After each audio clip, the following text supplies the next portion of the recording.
2-3 बैठकाही झाल्या आणि शेतकऱ्याच्या मागे खंबीरपणे महायुतीचं सरकार नेहमी राहिलं आणि यावेळचं संकट मोठं पाहिल्यानंतर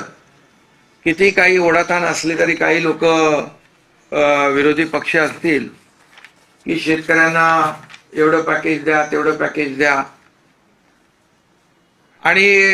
हे सगळं करत असताना विरोधी पक्ष काय करतो यापेक्षा शेतकऱ्यांच्या मागे उभं राहणं हे शासनाचं कर्तव्य आहे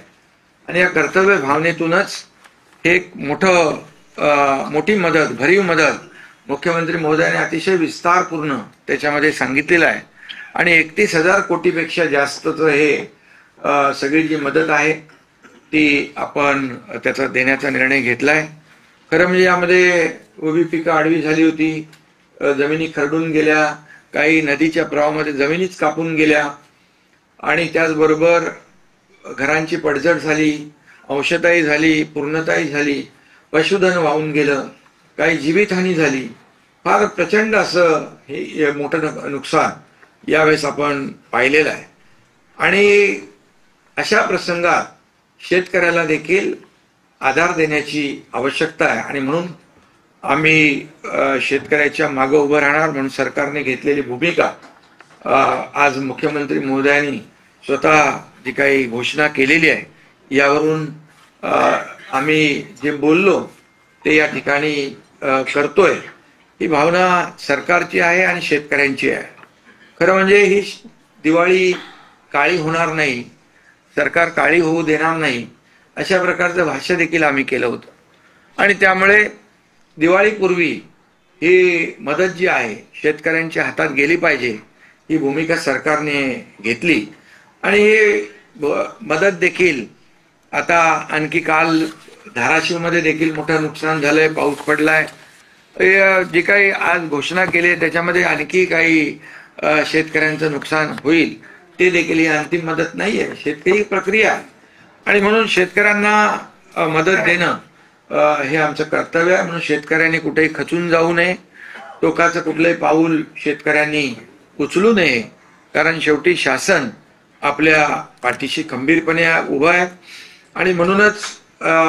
मी या ठिकाणी सांगू इच्छितो की काही लोक म्हणत होते तामिळनाडू पंजाब असलं तशी मदत द्या, पण आपलं मला वाटतं तामिळनाडू आणि पंजाब कर्नाटकपेक्षाही आपले जे मदतीचं पॅकेज आहे ते मोठं आहे आणि आम्ही कुणाशी म्हणजे तुलना करण्यापेक्षा आपल्या शेतकऱ्याला काय हवंय, काय काय नुकसान झालेलं आहे ही वस्तुनिष्ठ अहवाल घेऊन त्यामध्ये मदत झालेली आहे, मदत होईल आणि त्यामध्ये सगळ्यात महत्वाचं म्हणजे जमिनी ज्या गेल्या, कापून गेल्या, खरडून गेल्या, यावेळेस त्यांना जवळपास 60,000पेक्षा जास्ती ते शेतकरी आहेत आणि अशा शेतकऱ्यांना 47,000 रुपये तर मुख्यमंत्री महोदयांनी सांगितल्याप्रमाणे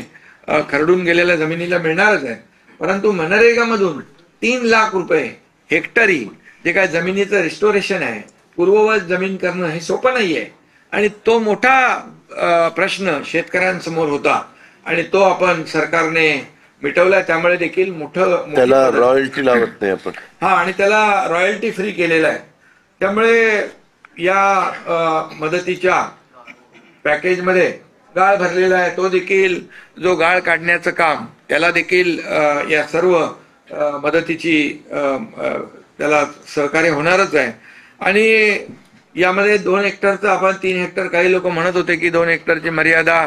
आहे ती मर्यादा काढा, तर 3 हेक्टर आपण ऑलरेडी त्याची देखील मर्यादा वाढवलेली आहे आणि यामध्ये जसं पीक विम्याचं देखील मुख्यमंत्री महोदय म्हणाले ती देखील रक्कम यामध्ये होणार आहे आणि मोठ्या प्रमाणावर यामध्ये शेतकऱ्यांना दिलासा मिळेल। शेतकरी वाऱ्यावर शेतकऱ्याला सोडणार नाही आणि शेतकऱ्याला पुन्हा सक्षम करण्यासाठी जे जे काही उपाय करता येतील ते आम्ही करणार आहोत आणि म्हणून सगळे निकष बाजूला ठेवून आमच्या सरकारने सगळे निकष अटी शर्ती बाजूला ठेवून शेतकरी हा केंद्रबिंदू, शेतकरी हा फोकस केलेला आहे आणि म्हणूनच या वेळे किती ताणाताण असली, ओढाताण असली तरी सुद्धा सरकारने खूप मोठा निर्णय शेतकऱ्यांसाठी घेतलेला आहे। एनडीआरएफचे जे निकष आहेत त्यात 10,000 आणखी ऍड केलं, त्या बाबतीत देखील मुख्यमंत्री महोदयांनी सांगितलेलं आहे 10,000 प्रति हेक्टरी, म्हणजे जी एनडीआरएफचे निकष आहेत त्यात आणखी 10,000 प्लस, म्हणजे यामध्ये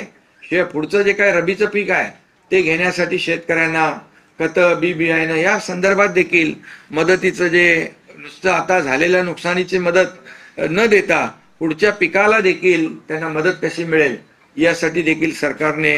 विचार केलेला आहे. आणि त्याचबरोबर आम्ही तिघांनी, अमित भाई आले होते त्यावेळेस देखील त्यांना विनंती केली की मोठं संकट आहे आणि या संकटामध्ये आम्ही राज्य सरकार तर पूर्ण ताकदीने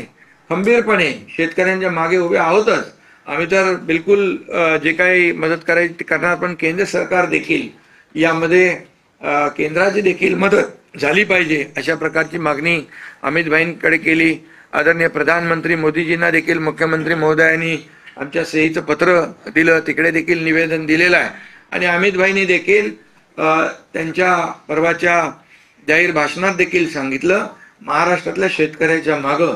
केंद्र सरकार